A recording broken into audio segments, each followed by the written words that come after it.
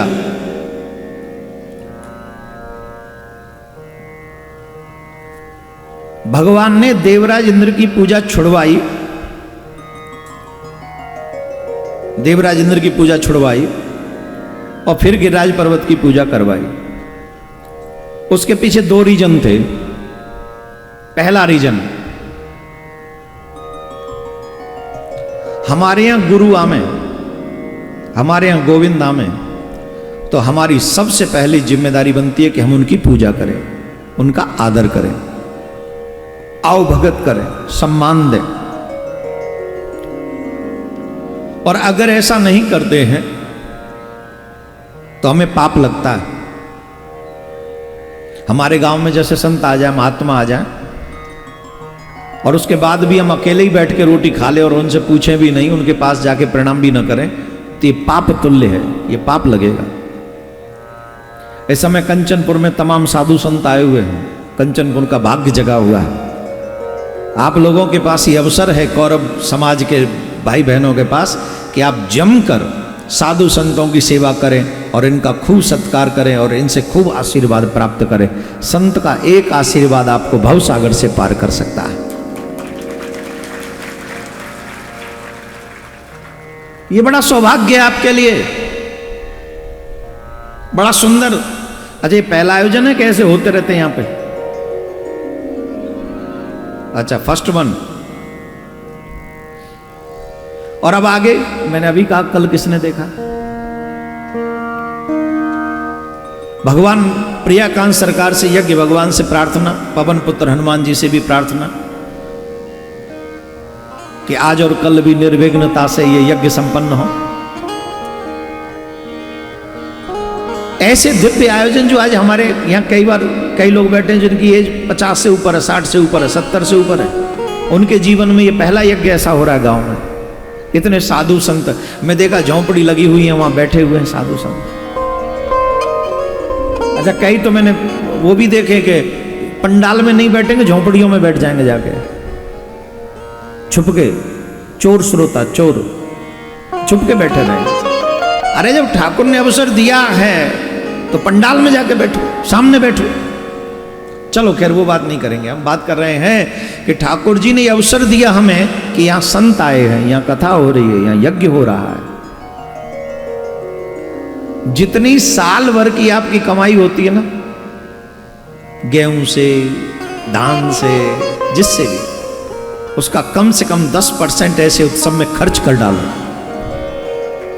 तुम्हारा जन्म जन्मांतर का पाप नष्ट हो जाएगा उससे।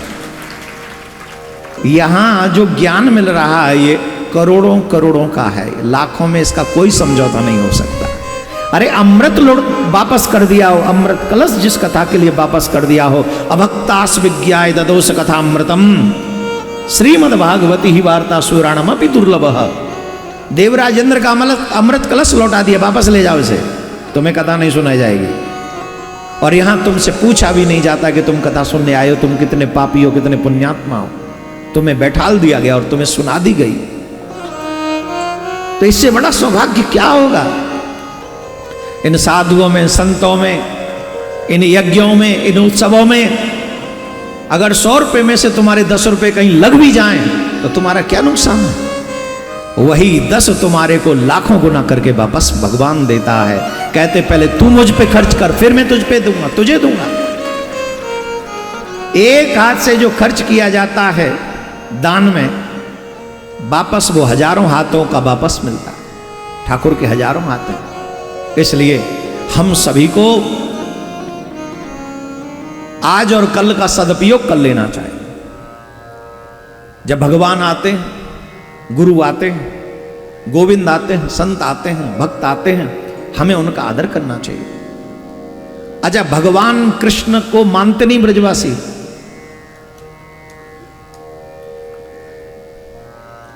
कृष्ण को ब्रजवासी लोग भगवान नहीं मानते। तो बोलिए, तो हमारा लाला है, ये तो हमारा सखा है। कोई कहे हमारा देवर है, कोई कहे जेठ है, और कोई कहे हमारा प्रेमी है, हमारा प्रियतम है। तो प्रेमी की पूजा थोड़ी होगी, लाला की पूजा थोड़ी होगी। सखा की पूजा करोगे? नहीं ना। और ठाकुर जी तो ठाकुर जी है ही, भगवान तो है ही। अब बिना सेवा कराए चले जाएं तो इन समस्त ब्रजवासियों को दोष लगेगा। और कान्हा को प्राणंत प्यारे ब्रजवासियों को दोष लगेगा, कन्हैया ये चाहेंगे? कदापि नहीं, बिल्कुल भी नहीं।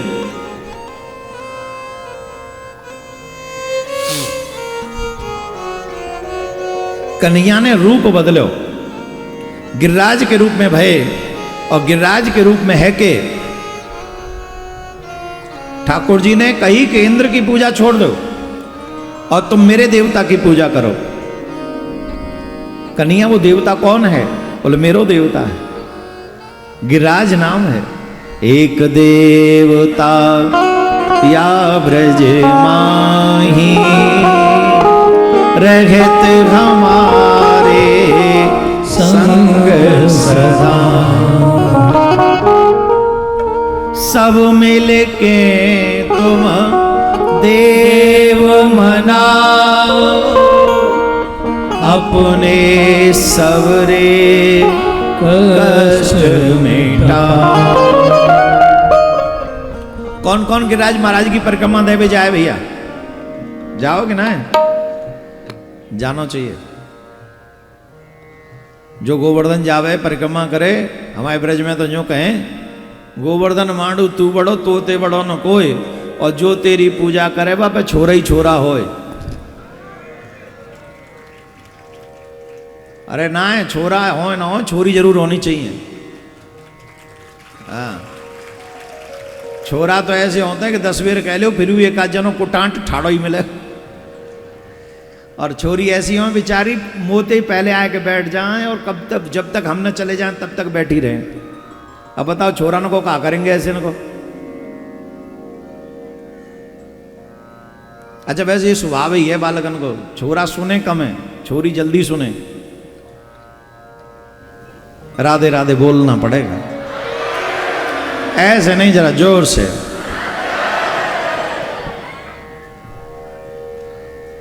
तो गिरिराज महाराज की पूजा करवे। अब क्यों भगवान ने गिरिराज महाराज की पूजा करवाई? अपनी पूजा, पहला एक रीजन बता दिया। दूसरा रीजन भी सुने, माताएं बात न करें। ए मैया देखो, बीजनाते प्यार करो कोई बात नहीं, मैं समझ रहा हूं गर्मी बहुत है, पर बात मत करो। आप बात करोगे तो वो अपना साउंड थोड़ा और ऊंचो करना पड़ेगा, वहां में मेरी मेहनत बढ़ जाएगी। और आप प्रेम से सुनोगे तो मेरी मेहनत ने आराम से बनी रहेगी।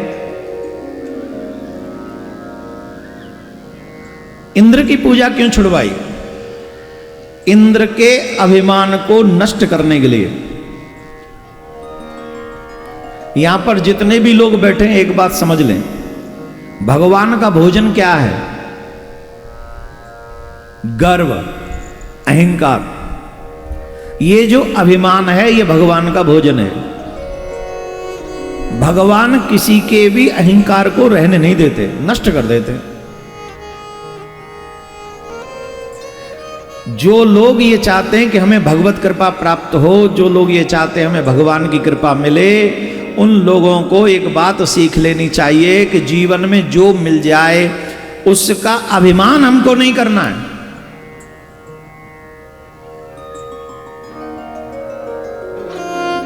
अगर आप अभिमान करोगे तो भगवान उस वस्तु को तुमसे छीन लेंगे जिसका तुम्हें अभिमान है। और मेरी बात पे विश्वास न करो तो समाज में, जो आपके समाज में आपके साथ अहंकारी लोग रहते थे, उनको देख लो, उनका जीवन, जिस बात का उन्होंने अहंकार किया, आफ्टर सम टाइम भगवान ने वो छीन लिया।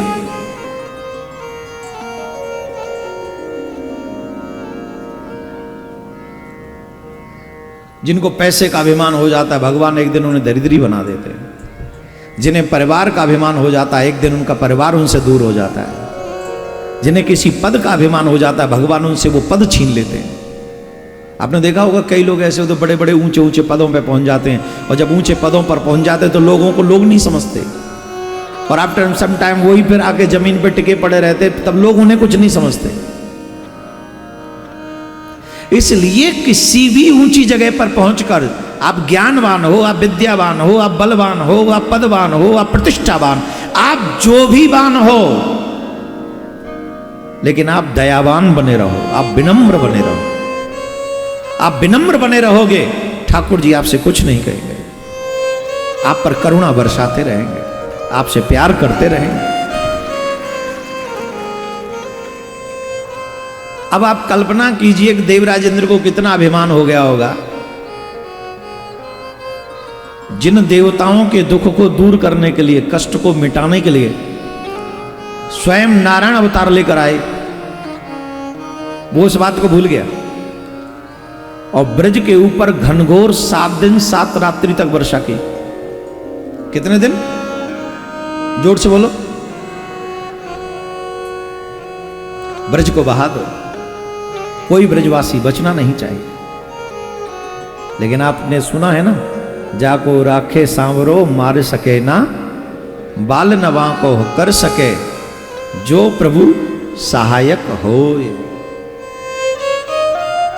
जाकी रक्षा प्रभु करे, वह कौन मिटा सके?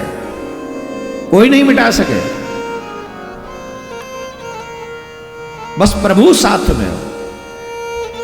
देवराजेंद्र ने अपने घनघोर मेघन को आज्ञा दी, जाओ बरसो जोर से। इतनी जोर से बरसियों कि सब काम है जाए। धर्मो रक्षति रक्षितः, तुम धर्म की रक्षा करो, धर्म तुम्हारी रक्षा करेगा। इसलिए देवराजेंद्र को जब अभिमान हुआ, ये हमारा धर्म सिखाता है, कभी अभिमानी मत बनो, ये हमारा धर्म सिखा रहा है। हमारे लोगों में यही कमी है, थोड़ा सा पद मिल जाए झट अहंकार के मारे फूले नहीं समाते, फिर तो समझते जीत ली धरती हमने। अरे कच्चू ना जीते भाई, अभी बहुत धरती पड़ी है दुनिया में। अगर एक दिन हम अहंकार रहित ठाकुर पर भरोसा करके निकल जाएंगे, निश्चित पूरा विश्व हमारी बात मानेगा और हमारे पीछे पीछे चलेगा। जानते हो क्यों? क्योंकि हम किसी का नुकसान नहीं चाहते, हम तो चाहते सर्वे भवन्तु सुखिनः। ये हमारी धर्म की पाठशाला है, ये नीति है हमारी। इसलिए भगवान श्री कृष्ण ने देवराजेंद्र की पूजा छुड़वा दी। अब उसने भयंकर वर्षा करवाई, महाराज पकड़िए, बहा दो, ये कर दो, वो कर दो। तो बोले अब करें क्या? तो भगवान श्री कृष्ण ने, ब्रजवासी बोले अरे लाला तोते पहले ही हमने ना ही करी, तू देख तो रहो, देख कहा है गए, अब देखियो कहा भयो जी, हमने तोते पहले ना ही करी, देवराजेंद्र की पूजा मत छुड़वावे। तो ठाकुर जी बोले जा देवता की पूजा करिए, बाप पे विश्वास ना है का? आप लोग सावधानी से सुने, हमारी पूजा का फल हमको क्यों नहीं मिलता? अविश्वास के कारण। जितने भी युवा हैं बड़े ध्यान से सुन लो, तुम्हारे जीवन भर काम आएगी। तुम पूजा करते हो, तुम हनुमान चालीसा करते हो, तुम रामायण का पाठ करते हो, तुम गीता का भी पाठ करते हो, लेकिन उसका फल तुमको क्यों नहीं मिलता? क्योंकि तुम्हें विश्वास नहीं है अभी भी कि इससे कुछ मिलेगा मुझे। हनुमान चालीसा करने के बाद भी डाउट बना रहता है, हनुमान जी मेरी सुनेंगे कि नहीं सुनेंगे, बना रहता है कि नहीं? इसी कारण वो फल नहीं मिलता। तुलसीदास जी ने हनुमान चालीसा में क्या कहा? जो सतवार पाठ करे को, जो सतवार पाठ करे को, छूटे बंद महासुख होई, छूटे बंद महासुख होई। जिन्होंने कभी भी कोई दुष्कर्म नहीं किया, तुलसीदास जी महाराज सदा राम जी का नाम जपते रहे। जिन्हें हनुमान जी का दर्शन हुआ, जिन्हें राम जी का दर्शन हुआ, जिन्होंने रामायण जैसा ग्रंथ लिखा, क्या वो तुलसीदास जी हनुमान चालीसा में झूठ लिखेंगे? हमें वो सत्य भी झूठ क्यों लग रहा है? हमें इसलिए लग रहा है क्योंकि हम शराबी, हम जुआरी, हम मदारी, हम व्यभिचारी, 100 हमें लगी बीमारी, झूठ बोलने की बीमारी, क्रोध करने की बीमारी, लोभ की बीमारी, ईर्ष्या की बीमारी, ये सब बीमारी है। इन बीमारियों के कारण तुलसीदास जी का सत्य भी हमको असत्य लगता है, इसलिए हमें उन पर विश्वास नहीं होता है, और विश्वास नहीं होता है इसलिए हम दुख पाते हैं।